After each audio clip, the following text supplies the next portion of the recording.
मानदेय वृद्धि को लेकर कोई ठोस कदम नहीं उठाया गया। सरकार की तरफ से लगातार आश्वासन दिए जा रहे हैं और अब उत्तर प्रदेश के शिक्षा मित्रों का ये कहना है कि आश्वासन सुन सुनकर वो परेशान हो चुके। अब उन्हें चाहिए तो शासनादेश चाहिए। जल्द से जल्द उत्तर प्रदेश के मुखिया योगी आदित्यनाथ मानदेय वृद्धि को लेकर शासनादेश जारी करें, जिससे कि उत्तर प्रदेश के शिक्षा मित्रों की जीवन की जो कठिनाइयां हैं वो समाप्त हो सके और उनके जीवन में एक नया सवेरा आ सके। इसी मांग को लेकर लंबे समय से उत्तर प्रदेश के शिक्षा मित्र सरकार से गुहार लगा रहे हैं। न जाने कितनी बार इनके द्वारा ज्ञापन पत्र सौंपे गए, आंदोलन किए गए, कितने नेताओं, मंत्रियों, अधिकारियों से मुलाकात की गई, लेकिन फिर भी जो शिक्षा मित्रों की समस्याएं हैं वो हल नहीं हो पाई। और देखने को मिला कि 5 सितंबर जिस दिन पूरे देश में शिक्षक दिवस मनाया जा रहा था, उस दिन उत्तर प्रदेश के शिक्षा मित्र आंदोलन कर रहे थे, संघर्ष कर रहे थे सड़कों पर कि अब कम से कम सरकार उनकी समस्याओं का हल कर दे। शिक्षा मित्रों में इतनी ज्यादा नाराजगी व्याप्त है कि शब्दों में बयां करना भी मुश्किल है, क्योंकि सरकार से जब मानदेय वृद्धि की बात उत्तर प्रदेश के शिक्षा मित्र करते हैं, अब सरकार ये कहती है कि उत्तर प्रदेश के शिक्षा मित्रों का जो मानदेय है उसे 3500 से 10,000 कर दिया गया है। लेकिन यहीं पर उत्तर प्रदेश के शिक्षा मित्र ये सवाल कर रहे हैं कि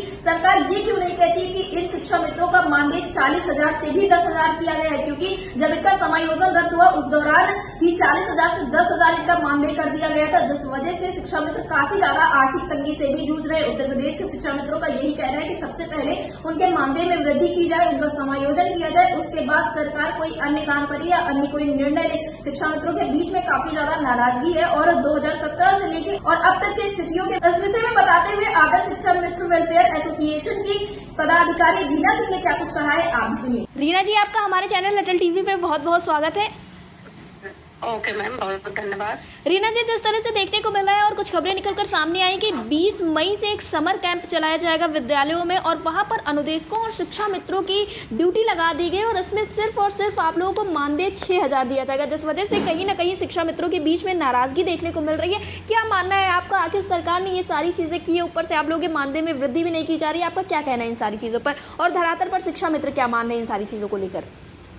हमारा मानना ये है कि जो है उत्तर प्रदेश सरकार ये जो है हमारे शिक्षा मित्र और अनुदेशकों के साथ बहुत ही गलत कर रहे हैं जी। और ऐसा नहीं करना चाहिए, क्योंकि जो है हम नियमित रूप से विद्यालय में वही शिक्षण कार्य कर रहे हैं जो हमारे एक अध्यापक करते हैं जी। और आज जो है हमारी उत्तर प्रदेश सरकार जो जिसको कि हम अपना लोकप्रिय सरकार कहते हैं, माननीय मुख्यमंत्री आदरणीय आदित्यनाथ योगी जी को, जी, कि जिन्होंने हमारे शिक्षा मित्रों से कार्य बिल्कुल शिक्षकों के बराबर ले रहे हैं, सुबह से लेके वही पूरा व्यवस्था देना, बच्चों के प्रति अपनी निष्ठा पूर्वक जो है उनको शिक्षण देना। लेकिन जहाँ मानदेय देने की बात आती है, वेतन देने की बात आती है, वहाँ सरकार पल्ला झाड़ ले रही है। जी। और आज जून के माह में जैसे हम ये कहते हैं कि अगर आप शिक्षण कार्य हमसे करवा रहे हो तो फिर हमको 12 महीने का दो, 10,000 दे रहे हो, कम से कम 10,000 तो जून का दो हमें। जी जी। 6,000 रुपए किस बेस पर आप हमें दे रहे हैं? तो इससे की तो मैं घोर निंदा करती हूँ और उत्तर प्रदेश सरकार से अपनी अपेक्षा करती हूँ कि माननीय मुख्यमंत्री जी जैसे हमारे राजस्थान, छत्तीसगढ़, मध्य प्रदेश, महाराष्ट्र, अन्य हमारे प्रदेश जो है विमुद्रीकरण कर शिक्षा मित्रों को एक सम्मानजनक तरीके से वेतन देना शुरू कर, जीवन यापन हो रहा है, परिवार का जीवन यापन, वैसे उत्तर प्रदेश में भी आप जल्द ही, चूंकि आपके ऊपर उत्तर प्रदेश का हमारे शिक्षा मित्र, अनुदेशक भाई सब जो है एक अच्छे दृष्टिकोण से देख रहे हैं। हमारी सरकार अब हमारा कल्याण करेगी, अब हमारा कल्याण करेगी, लेकिन आपके द्वारा ऐसा कुछ नहीं मिल रहा है और दिन प्रतिदिन हमारे शिक्षा मित्र आत्महत्या करने पर मजबूर हो रहे हैं, मरने पर मजबूर हो रहे हैं और मरने के बाद भी कुछ ऐसा नहीं है उनको परिवार को नौकरी मिल सके, कुछ मिल सके। तो मैं उत्तर प्रदेश सरकार से कहती हूँ कि जो ये सौतेला व्यवहार विद्यालयों में किया जा रहा है कि जो है एक ही विद्यालय में अध्यापक और शिक्षा मित्र दोनों वही काम कर रहे हैं, तो फिर शिक्षा मित्रों के साथ इतना द्वेषतापूर्ण रवैया क्यों? आखिर क्या दोष है हमारे शिक्षा मित्रों का? मैं उत्तर प्रदेश सरकार से जवाब चाहती हूँ कि आप एक तरफ कहते हो कि विद्यालयों में आप निपुण करो बच्चों को, आप जो है शिक्षा व्यवस्था अच्छी करो, उत्तर प्रदेश को उत्तम प्रदेश बनाओ, और दूसरी तरफ वहीं पर हमारे शिक्षा मित्रों से आप इस तरीके से रवैया कर हमारी आत्मा को ठेस पहुंचाते हो और कहीं ना कहीं हमारा मन भी विचलित हो रहा है। इससे हम बच्चों को कौन सा शिक्षण कार्य अच्छे से दे पाएंगे और इससे हमारा मन बहुत खिन्न है। इसलिए मैं उत्तर प्रदेश सरकार से उम्मीद करती हूँ कि आप अपने निर्णय को तत्काल प्रभाव से वापस लेते हुए और हमारा सम्मानजनक तरीके से वेतन देने का प्रयास करें, जिससे हमारे में एक नया उत्साह आ सके और हम विद्यालय में बच्चों को निपुण बना सके। जी रीना जी, जैसा कि 2017 2017 से लगातार आप लोग संघर्ष कर रहे हैं और इस दौरान देखने को मिला कि सरकार की तरफ से अब भी यही कहा जा रहा है कि हम आपकी समस्याओं का हल करेंगे, लेकिन एक निश्चित समय बताया नहीं जा रहा है, जिस वजह से कहीं ना कहीं स्थितियां और परिस्थितियां काफ़ी ज़्यादा बेकार होती चल रही है। क्योंकि अगर सरकार समस्याओं का हल करना चाह रही है तो एक सार्वजनिक रूप से घोषणा करे, ये सभी का मानना है। अगर कुछ नहीं करना चाह रही तो इसके लिए भी घोषणा करे, और कुछ करना चाह रही है तो उसके लिए भी घोषणा करे, लेकिन सरकार है कि बस आप लोगों को बरगलाने का प्रयास कर रही है। जी, आप बिल्कुल सही कह रही हैं मैडम। मैं उत्तर प्रदेश सरकार से वास्तव में जो है हमारा समायोजन निरस्त होता है 2017 में जी। और तब से लेकर आज तक हम लोग जो है अपनी बात कहीं ना कहीं हर मंच पर रखने का प्रयास किए हैं।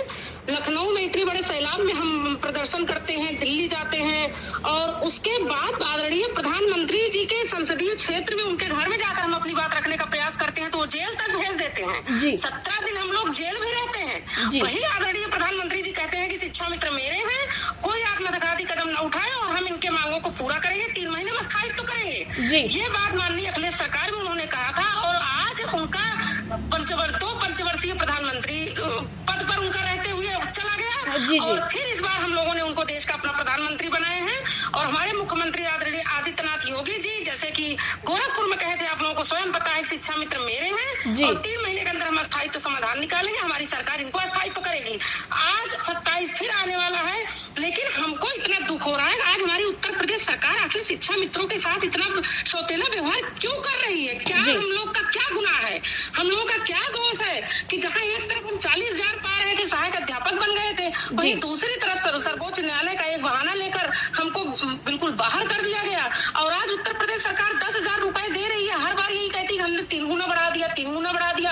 आखिर माननीय मुख्यमंत्री जी ये सच्चाई क्यों नहीं कहते कि हमने 40,000 से शिक्षा मित्रों को 10,000 पर ला कर रख दिए? बेसिक शिक्षा मंत्री अपनी सही चीज को क्यों नहीं स्वीकार कर रहे हैं कि आप मुझे 3500 से 10,000 नहीं किए हो, आप 40,000 से 10,000 पर लाए हो। और 2017 में समायोजन निरस्त हुआ है। मैं कहना चाहती हूँ अपने उत्तर प्रदेश आदरणीय मुख्यमंत्री जी से कि ये 2025 चल रहा है। अगर आप 1,000 किए होते तो आज शिक्षा मित्र कहाँ पहुँचता? हम कहते हैं अन्य प्रदेशों की तरह आप यहाँ भी आप कहते हो कि सर्वोच्च न्यायालय ने बाहर किया। सर्वोच्च न्यायालय ने तो कहा था कि 2 भारतीयों में इनको मौका दिया जाए और 2 भारतीयों में मौका देकर इनको स्थायित्व किया जाए।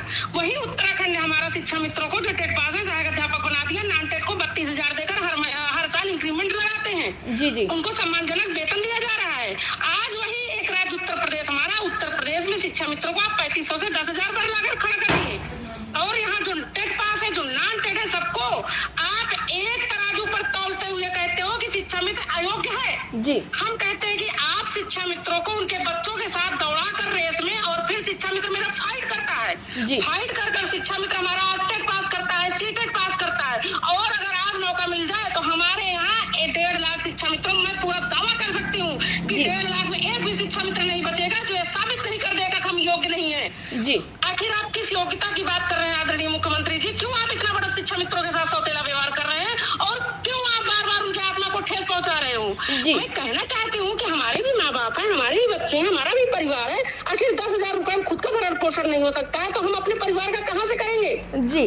दोषी आपके नजर में शिक्षा मित्र हो सकता है लेकिन परिवार नहीं हो सकता है।